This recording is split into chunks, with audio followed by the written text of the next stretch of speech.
So today I'm going to talk about some of our characters that are living in Ashwood and some literally breaking exciting news with the Tawny owls, which is absolutely fabulous. So we'll start with that first of all.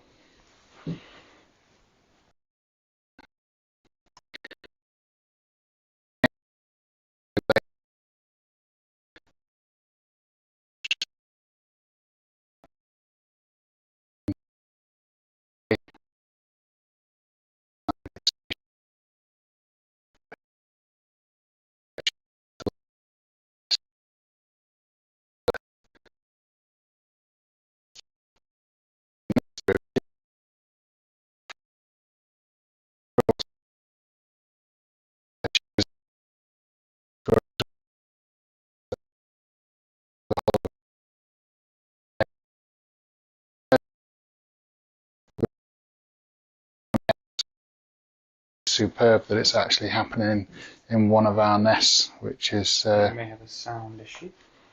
Just bear with everyone as we check sound. It'll be just a minute. Alright, if we've got sound, we'll start again in a minute and restart it.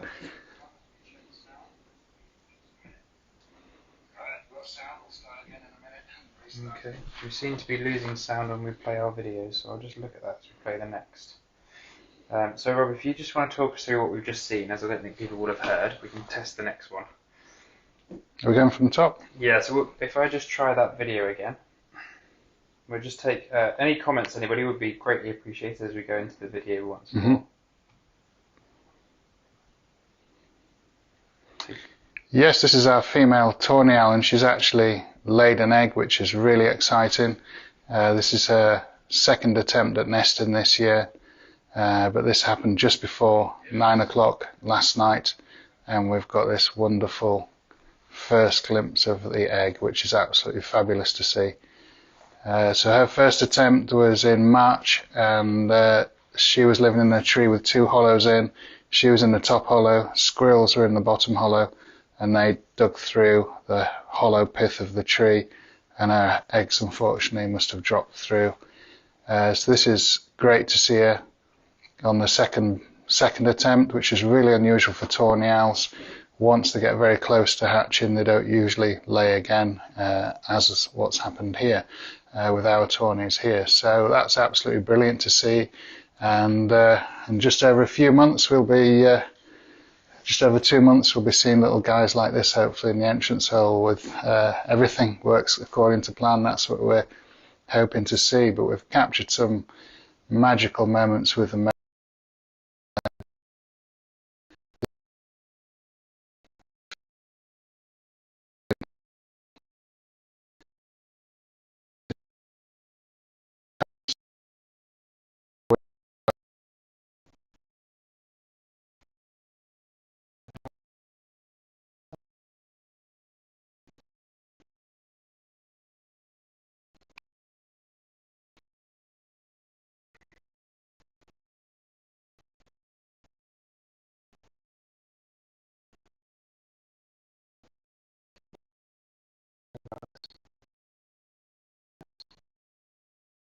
Just checking our audio again, team, so thank you for bearing with us. Seem to be having a few issues. Just going to try and play that piece again.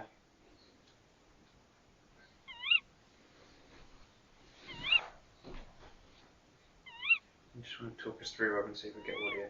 Yes, this is the female in the nest, and here comes the male, and they're calling to each other. Wonderful sounds and sights. The wind's blowing out there. So this is pretty magical stuff, really. We've got the female calling the male for food, and he's going in to take a look to see this first egg, which is just wonderful. It's a beautiful sight. Lovely old ash tree, which I've made into a nest structure.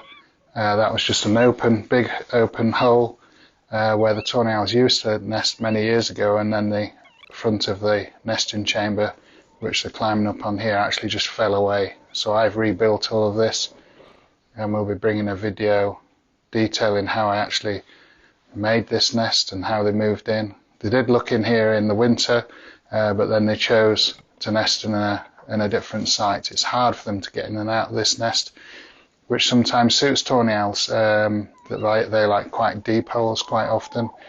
And this is going to be good for the chicks. It keeps them in there until they're ready to fledge. This is the male bringing a little bit of food, and this is a bit of food from the feeding station that we've got nearby there.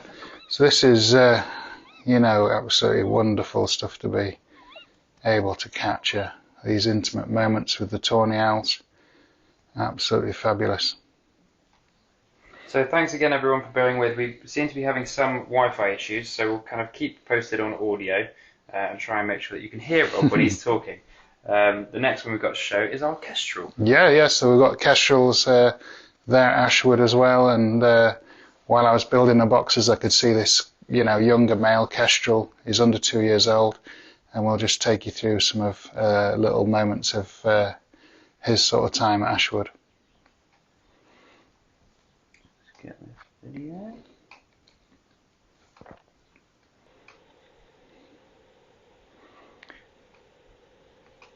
Yes, this is the male Kestrel.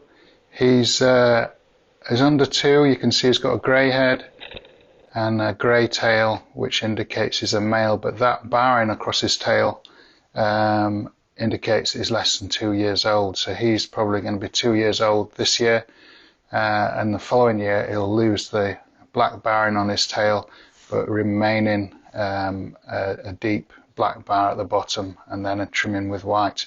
So this super little Kestrel is just less than 2 years old, and we saw him, we were watching him and calling for what we were thinking was an invisible female for quite a while. He kept spotting birds out there, and I think he was seeing Kestrels out there, but we never saw a female Kestrel there with him until one really quite.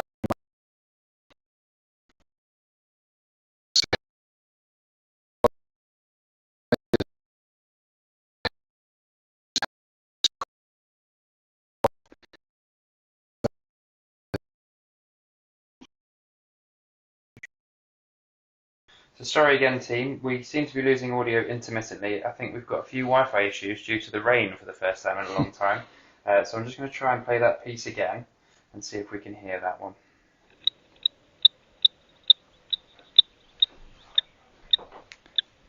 So what we've got here is the male Kestrel, and he's calling there, and we've got he's trying to attract a female in, and amazingly this is the first time we see a female in there, but there's the barn owl in the nest. And this was brilliant, but really disappointing that for him and for us, that he'd spent all this time trying to call a female in, and when he had called a female in, a female barn owl was in there taking the nest. And that's, you know, female barn owl, brilliant stuff, but she's a lone female barn owl at the moment, with no signs of breeding or attempting to breed, and we have this pair of Kestrels that's absolutely desperate to breed in that box. And it was like, at least it's not jackdaws, that's all I can say. Yeah, so quite exciting. But the barn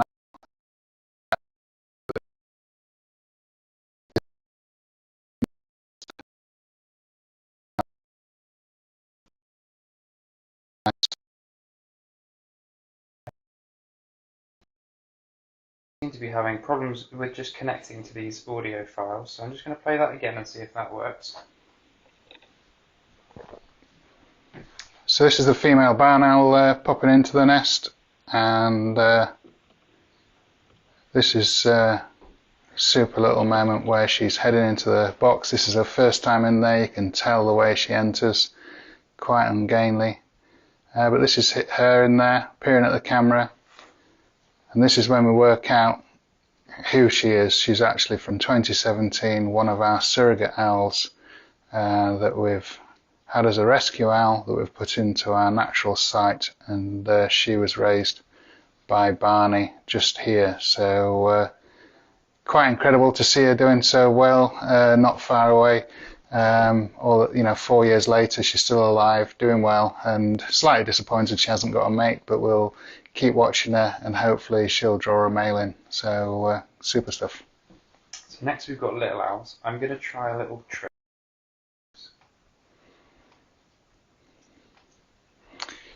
So this is the little owl pair at Ashwood as well, and they've been absolutely magical to watch.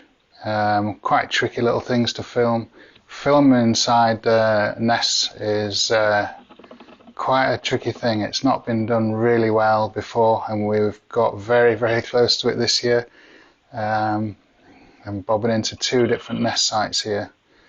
This is super behaviour to see. We've got, I think it's the male there nest scraping and the female looking in. It's very difficult telling the male from the female until we get to know these owls. Just like tawny owls, it's not obvious just by looking which is the male and the female, so we've got to look at behaviour and try and pick up any sort of detailing in the feathers to work out who's who. But absolutely wonderful little characters there. Yeah. And the final thing we have to show is our nighttime visitors. Oh, the badgers, yeah. So this is a pond I built back in the winter, and it's had some incredible sightings over the period that it's been built, and as it gets drier it's getting more and more popular. But every night we've got lots of different badgers visiting, maybe up to 4 or 5 individuals we've seen so far. And then this was a great moment. We've got 2 badgers coming at once, drinking together, and then this badger actually scent marks the other badger with a little dab from the back end. So that's a great thing to see. So these badgers are actually feeding in a muck hill that's close by because it is so dry. The landscape, it's all cracky in the ground. So their favourite food is worms, which are very deep down now. So they've gone to an actual muck heap to try and find food, and nearby is this water source, and we've had buzzards, kestrels, barn owls, tawny owls all going down onto this pond. So that's been absolutely great. So I think we're going to take some questions. We will, yes. Yeah. So thanks everyone for sending in your questions and for bearing with our Wi-Fi issues. I'll take a few questions now. As you said, the female tawny owl has been struggling with squirrels. Yeah. If she was to encounter a squirrel, would she make short work of one? No. We've had battles with tawny owls and squirrels before. Squirrels are quite determined, quite confident.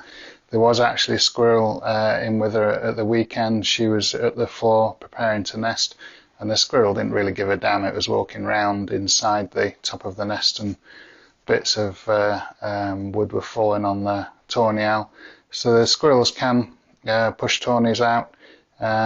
Squirrels' teeth are massive, and they have a fair bite and lots of claws. So I have seen once a tawny owl with nearly an adult adult squirrel in its talons that it had obviously caught, but this will be a rare occurrence. The squirrels are tough. So we've got a question coming in from Jenny C. She's asked, how far apart are the nests in Ashwood that have cameras? How far apart? They're quite a long way apart. Where our cameras here, they're quite close together, which we've found over the years. You can get more conflicts, so we've spread out the cameras.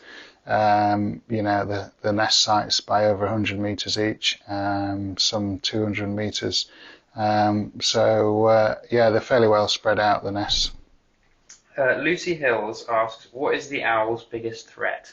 I think that may depend on the owl. Yeah, it depends where the owl lives. The biggest threat usually are roads, but there isn't too many roads there. So, as a young owl, potentially buzzards, even livestock for a young owl. Many a time I've found these little guys trampled at this age by sheep or cattle. So they unbelievably are quite a large threat when they first fledge and end up on the floor. And weather, I think weather's got to be one of them. We've had some harsh, really strange weather this year, dry, cold, blizzards. We've had down to -14, just recently here -6 in the breeding season, which is none of it's normal or good, really. Question coming in, do you leave food out for the animals up at Ashwood? Yeah, I do leave food out for some of them, especially this year because it has just been such a strange year. So in the spring we need fresh growth, and the fresh growth encourages mice, voles, all to get on with their breeding season, and the dry conditions have just held everything back, so we've seen very little natural prey coming in. And at the moment I'm supplementary feeding barn owls, 1, 2, loads of pairs, because it is so desperately dry, and 2 pairs of little owls, one at Ashwood and another pair further away, that I'm supplementary feeding them as well, because they just don't get into the condition to breed in these sort of weather conditions. Little owls eat a lot of worms as well, and they are just deep underground at the moment. Asteriously on Instagram asks, does the male owl roost in the same tree while the female is incubating? We're talking Tawnies. Tawnies, yeah. There's sometimes they do, but quite often they roost elsewhere. So as the leaves come out of the trees, they'll just simply roost in like a hawthorn bush or a larch tree, somewhere where there's a bit of cover, or in another natural hollow somewhere. It might be a natural hollow that doesn't have a nesting area, so just like a crevice in a tree, usually with the out of the prevailing wind, and sometimes with a little view, because if they see a mouse or a vole or young rats going around, they can bob down and get it even during the day. So a question here from London Calling. They ask, will the tawny owlets manage that high opening in the new ash nest?